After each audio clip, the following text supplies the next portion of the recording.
Mark, where do you feel as though today's game was won and lost?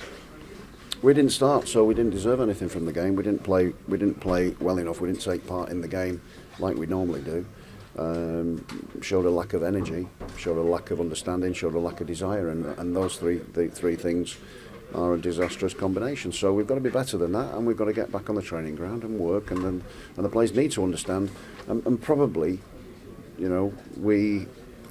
I've got to go back to, they've been brilliant all season, and we all talk about, there is prerequisites in the game, and that looks like today it's just rhetoric and just talk, because you've got to back that up with performances, and you've got to do that all the time. The supporters, that was not what our supporters demand, and the respect between the two has to include that. We've got to be better than that. We've got to show better for the support. We've got to fight.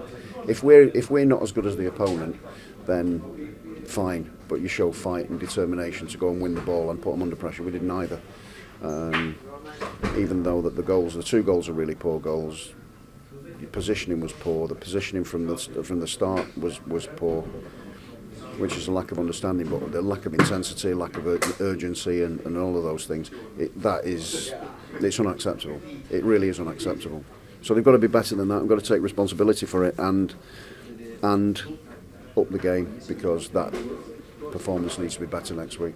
You had Milani's debut up front today. What will he have learnt from the experience, do you feel? How much he needs to work, how much he needs to learn. He's a good player, he's a good finisher, he's all of those things, but when you allow yourself to be levered out of the positions, the good thing for us now is we've got something we can work with in terms of footage and in terms of his experience of a game against a really good opponent, because let's not forget that they are full of good players.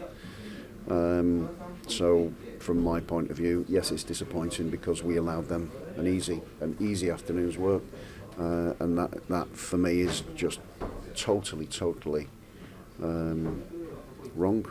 What do you want to see from your side over the next few days heading into next weekend's game against West Bromwich Albion? What we do now. It's what we do. We've got to work. Like I said, the prerequisites that we've spoken about, we've got to do that.